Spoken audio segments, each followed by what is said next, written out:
Use of he, his, she, her, it, its.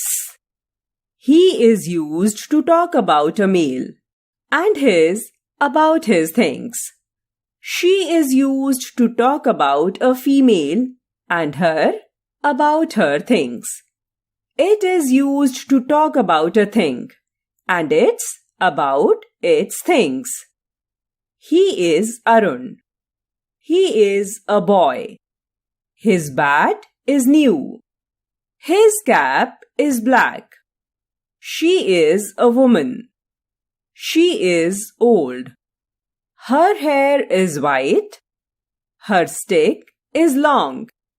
It is Snoopy. It is our pet dog. Its fur is very soft. Its tail is bushy.